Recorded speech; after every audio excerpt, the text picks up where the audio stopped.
말씀드린 것처럼 이런 의의는 좋은 의의가 있지만 이게 이제 실무상으로 보면은 이런 좋은 취지에도 불구하고 이 소액 임차인들이 허위로 이런 임차인이다라고 주장해서 담보물권자들의 어떤 권리를 침해하고 하는 그런 경우가 제일 많은 부분이 이게 소액 임차인 부분들이에요. 이게 보통 담보물권을 이제 잡으면 그 담보물권자로서는 그 당시에 어떤 자기 담보물권 잡은 그 기준으로 해서 이제 더 이상은 내가 침해를 안 당한다. 왜냐면 물권이라는 것이 이제 그 물권 우선의 원칙에 따라서 뒤에 이제 채권이 생기거나 일반 채권이 생기거나 또는 후순위 담보물권 이런 부분이 생기더라도 그 부분에서 자기가 보호받는다라고 하는 어떤 기대 같은 게 있거든요. 그런데 이런 소액 임차인의 최우선 변제권이 생기게 되면은 이 사람들이 보호받기 위해서 경매개시 결정 등기 전에만 전입신고, 주택 같으면 전입신고를 하고, 그 다음에 상인들 같으면 상가 임차인 같으면은 사업자 등록증을 하게 되면은 일정 금액에 대해서는 먼저 가져가게 되는 선순위 담보권자보다도 먼저 가게 되는 그런 어떤 혜택을 누린단 말이죠.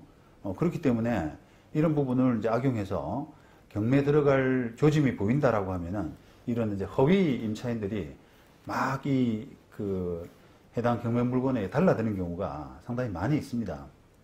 특히 이제 상가보다는 주거용에서 더 많은 것 같아요. 왜냐하면은 상가는 아무래도 이렇게 여러 사람들이 오픈된 공간이잖아요. 여러 사람들이 지나가다 볼 수도 있고 뭐 하기 때문에 이게 소위 말하면 진짜냐 가짜냐 하는 부분에서 뽀록이 날 가능성이 상당히 있거든요.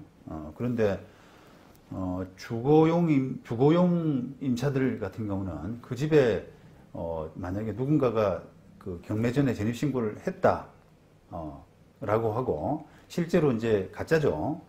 살지도 않는데 그냥 전입신고만 하고 나중에 배당 과정에서 내가 소액 임차인으로서 여기 들어와서 보증금 못 받았다라고 할 때 그 사람이 진짜 임차인이냐 아니냐라고 하는 부분, 그런 부분을 주거용 건물 같은 경우는 가려내기가 어렵죠. 왜냐하면은 다른 사람이 거기에 이제 들여다볼 기회가 없잖아요.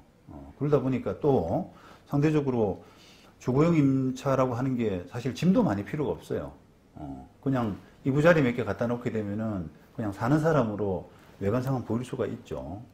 근데 상대적으로 또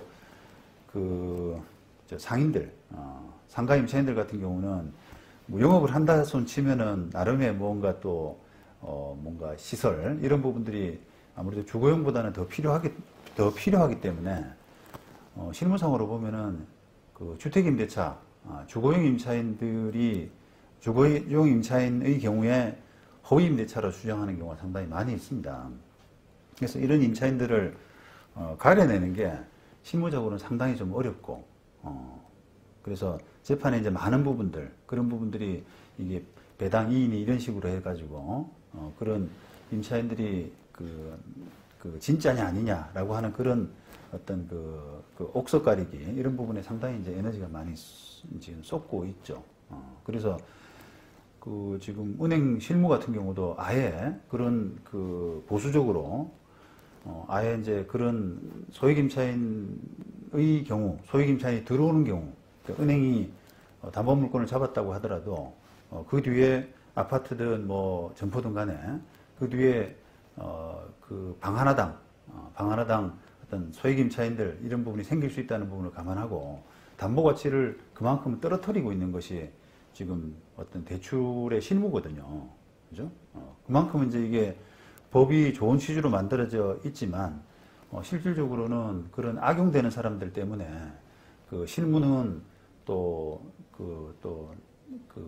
법의 취지와 좀 다르게 그렇게 움직이는 경향들이 있습니다.